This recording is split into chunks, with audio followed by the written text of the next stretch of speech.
Hello, hello, everyone, and welcome to the Living Life Naturally podcast.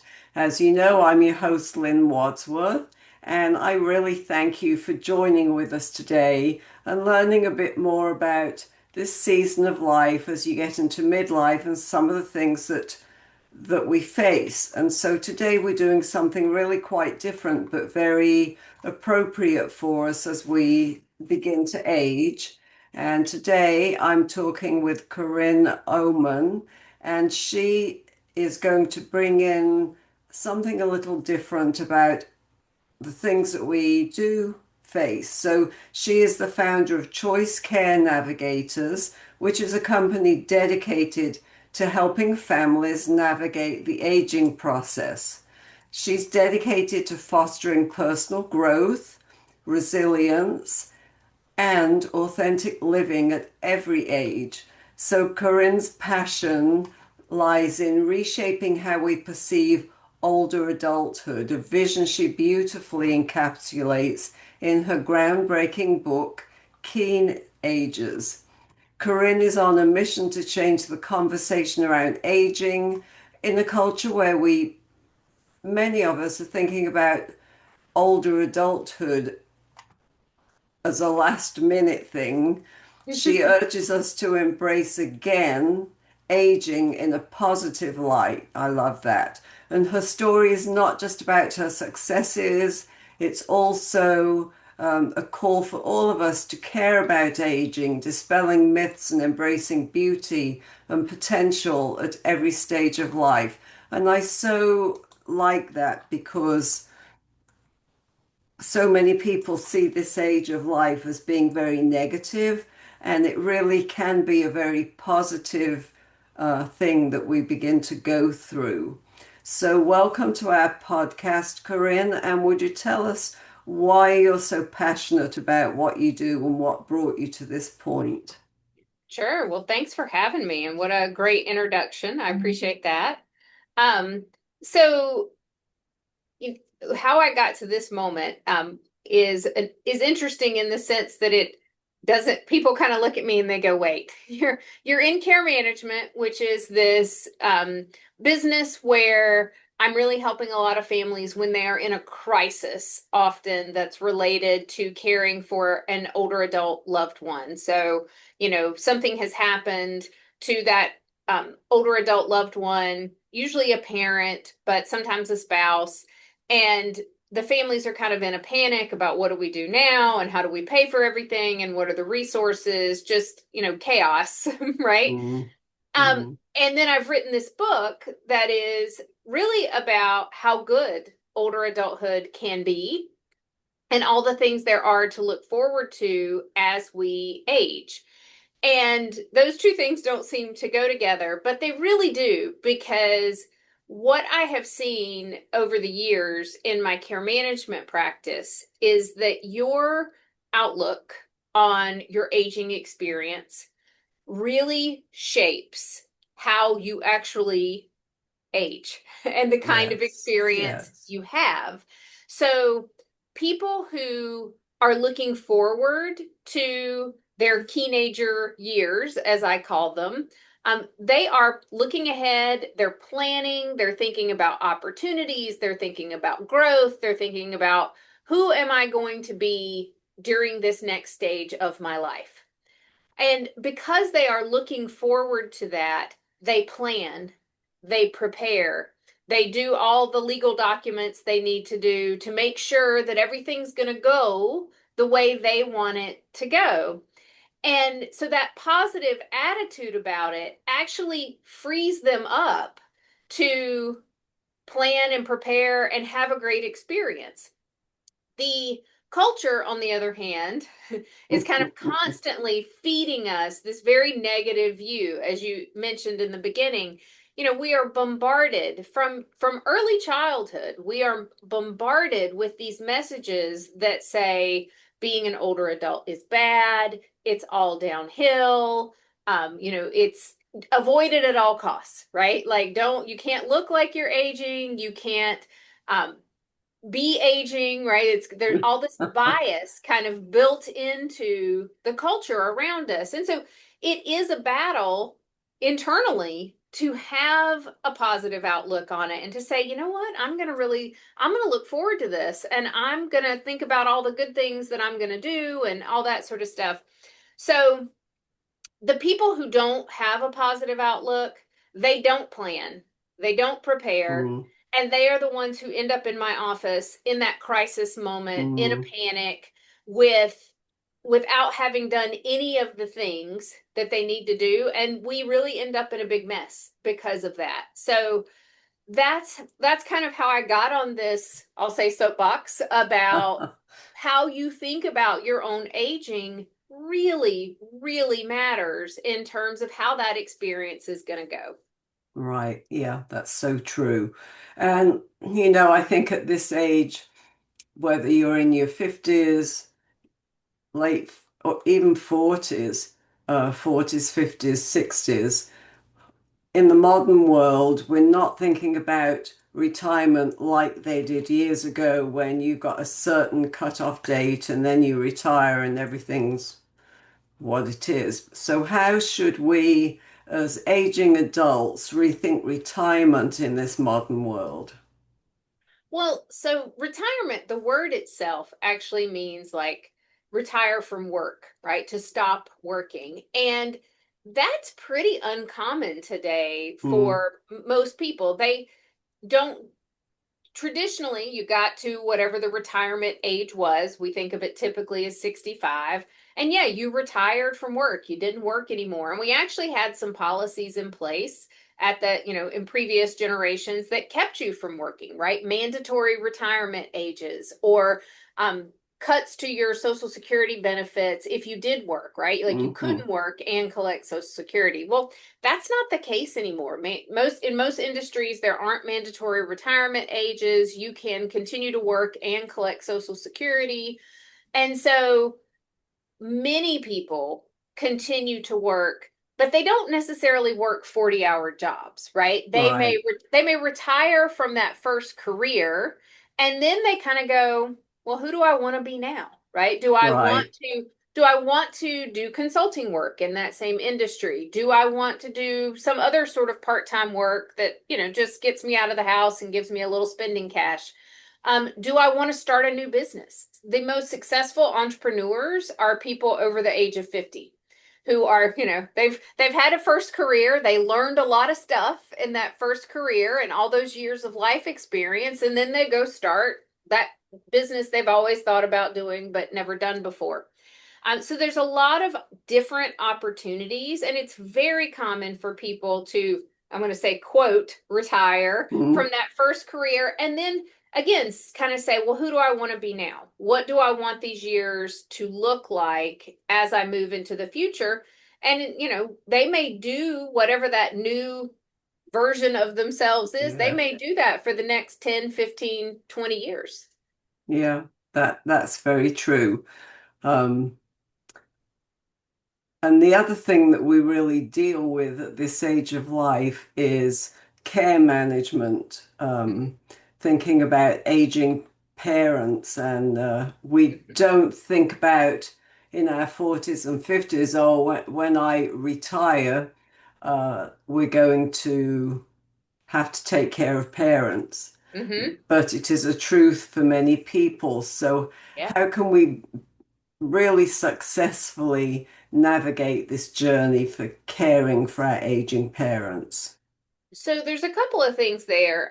One of the things that I learned when I started my care management business way back in 2012, I really thought that I was going to be working with like 40-year-olds who were Mm, caring for 60 and 70-year-old parents. And that is not the case at all. mm, I am working with 60-year-olds mm, who are caring for their 80 and 90-year-old parents. So just the idea of, who the quote adult children are. Often the adult children fall into this category of older adults themselves. I mean, if we think about older adults 65 plus, a lot of our clients are themselves older mm, adults and are also caring for their parents who are still here. So very common, as you mentioned, to have that experience in your 50s, 60s, maybe even early 70s, and because of our increased longevity. So the things I think we need to think about there, first of all, acknowledging that you are a caregiver. Many times I talk to people and they just say, "Oh, I'm just being a good daughter," or "I'm just being Mm. a good son." And they don't really realize, they don't categorize themselves as a caregiver. But they're doing things like managing their parents' finances or helping manage the house, right? Like getting repairs done around the house, making sure the yard gets mowed. So you don't have to be giving hands-on care to be a caregiver. You can be giving hands-on care, but caregiving is much larger than that. And even if your loved one is in some sort of community, maybe they're in an assisted living or a skilled nursing community, you're still a caregiver because you have to check on them. You have to manage their doctor's appointments and make sure the Yeah. community's Yeah. doing what they're supposed to do. So the first thing is acknowledging that when we become caregivers, because so many people don't self-identify, and then you don't necessarily realize how much you're doing, right? That is part of that caregiving journey. The second thing I would say is it's the old saying of putting your oxygen mask on first. Caregivers are notorious for self-sacrificing their own health, for Yes. to try to care for their loved one. And you can't do that. You have to go to your own doctor's appointments. You have to take care of yourself so that you can continue to be around for your loved one as well. Ask for help. So there are people like me, there are care managers all across the country, and you can find experts who will help you find the resources and the things that are available in your area that can assist you and your loved ones. Because so many people get to this stage, and we do kind of just bury our heads in the sand and Yes. say everything's fine, right? Like the story I have all the time from clients is everything was fine until whatever has happened. And now they need to know everything there is to know about senior health care, what Medicare pays for, what home care costs. I mean, just all these things that they have never thought about for even 1 minute in their lives. And if you don't know what you don't know, so get help, get an expert in the field who can guide you. It may cost you a little money, but it's going to save you so much time, and it's going to keep you from making mistakes that would cost you money in the future, because that expert is going to be able to say, okay, we want to do this or not this based on your situation, your financial resources, your loved one's health, all those things. Mm.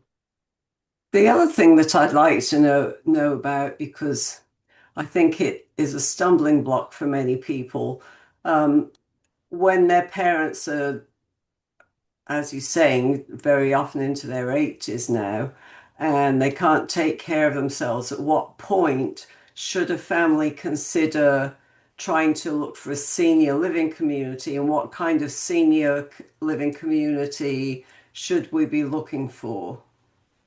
So this is another area where you don't know what you don't know Yeah. until you get into it. So there is a wide array of senior living options out there. Everything from independent living apartments and like townhomes, cottages, where it's really like stress-free living. So it's your own home, it's your own, apartment, but there's a maintenance guy and there's somebody who takes care of the yard. All of those sorts of day-to-day things are taken care of. But they don't offer any health care, right? There's really independent living. And then there's assisted living, where you do get help with activities of daily living like bathing, dressing, grooming, medication management. There's memory care, which is like assisted living, but specifically designed for people with dementia. Mhm. And so the buildings are typically secure so that nobody walks out the door and gets lost, things like that. better staff to patient ratios or staff to resident ratios because they need a few more staff in those kinds of buildings. And then skilled nursing, which you move to if you need a nurse on staff 24 hours a day, 7 days a week. So you've got some sort of healthcare need that requires a nurse to be there all the time. And then you have communities that have all kinds of combinations of these things. Like some of the really big communities have every different level of care, Yeah. all the different Yeah. options. And then there are some that have different, maybe just have independent and assisted or, all these different forms. It can be really overwhelming to try to go shopping for Yeah. those Yeah. communities, particularly if you are doing it when there has been a health crisis of some kind and we're stressed out, right? Like I'm upset because mom is in the hospital and I know she can't go back home. And now I've got to try to find her an assisted living or a skilled nursing building. And I have no idea what's out there or what it costs or how we pay for this, all of those things. So I think doing homework ahead of time, if you think this is a possibility, or even if you don't, I think it's worthwhile because a lot of seniors will say, no, I'm going to stay at home forever, right? So they don't think it's even in Mm. the cards that this is ever a possibility. I think it's worthwhile knowing what's available in your local community just in case, right? Like just in case you're going to need something in the future, kind of having a sense of, oh, that's an assisted living building, that's a skilled nursing, that one has a good reputation, maybe that one not so much, so that when that crisis hits, you're not starting at zero in terms of just your basic knowledge of what's out there. Again, you can get an expert to help you kind of sort through these Hmm. things in a crisis, but I just think it's always worthwhile looking ahead just in case, because that's what so many people don't do. Yes, that's true. Because the big thing that happens when men and women are doing this and they're taking care of their parents, it becomes so very stressful, as you have mentioned. What are some of the things that you recommend to people to help with that stress? Because as you said, they need to put their oxygen mask on first. So Sure. what are a few of the things that you tell people they should try? Well, again, get help, get an expert in your area, local area to help you find the resources. I also think it's useful if your loved ones won't listen to you, which is very common Mm. if you, especially if you are the adult child. There is some sort of unwritten rule in the universe that says if they changed your diaper, then you don't know anything and they don't have to listen to you. So sometimes you may bring in a care manager, you may get their doctor involved, you may get a friend, a neighbor, or their minister, their pastor at their local church. Somebody other than you may come in and say the things that you've been saying about mom, it's not safe to live in this house with these stairs. Or you're too far away from me, like whatever the thing is that, you've been trying to convince your loved one about. Sometimes if somebody else comes in and says it, Mm. they will listen to Mm. them when they won't listen to you. And it's very frustrating. I have been in meetings before where I'm saying the same thing that the adult child said, but because I am not the adult child, the parent's sitting there going, "Well, that is a good idea." And Mm. you can Yeah. you can see the Yeah. adult child's head exploding in Yeah. the background. So, there's more than one way to accomplish things, and sometimes if your loved one won't listen to you, try a different approach, try to get somebody else to assist in those conversations. The other thing I would say is don't try to do everything at once. I think sometimes we go in like bulldozers and Mm. we want to say to our loved ones, you can't live in this house anymore, you've got to go move here, you've got to do this, you've got to do that.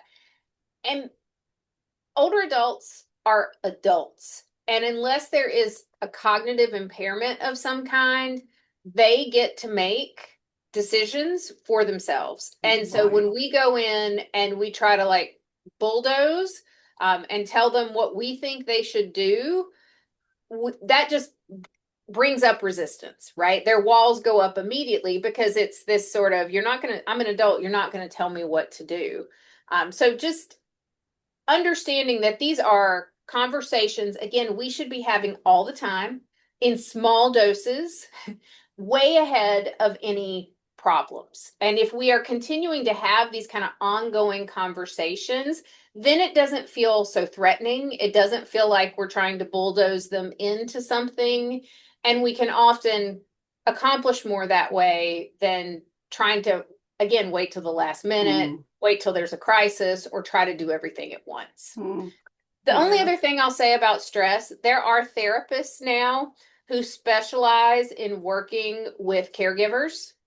And we have a few in my area here locally in North Carolina, and they're excellent. And I recommend those services all the time because you're dealing with a unique set of Mm, stressors when you are an adult caregiver. yeah, that's so true. Um, that's really such a hard place to be in. And I've dealt with people before as clients who have been in this situation where they're so stressed with trying to take care of their loved ones. And I know for many of them, they have a hard time thinking about putting their parents in some kind of facility. Mm-hmm. So, what kind of resources are available for some kind of home health care that they can have for their parents until they're all ready to make that move? So this is going to vary a little bit from state to state. I Mm, can tell you what things are like where I am in North Carolina, but you're going to need to do some research on your particular area. So, for example, in North Carolina, we distinguish between home care and home health. Home care is like having a caregiver come in to help you with bathing, dressing, some light cooking, light housekeeping, those kinds of tasks. And in my area, that hourly rate is anywhere between $25 and $30 an hour. mm, Um, if you're in New York, it's going to be more. If you're somewhere else, it may be less, but you're going to see variation. That is typically private pay. So if you have VA aid and attendance benefits, if you were a veteran, you may qualify for those. That will pay for some home care. Some long-term care policies pay for home care. So if you bought long-term care insurance along the way, that can help. But for most people, it's going to be private pay.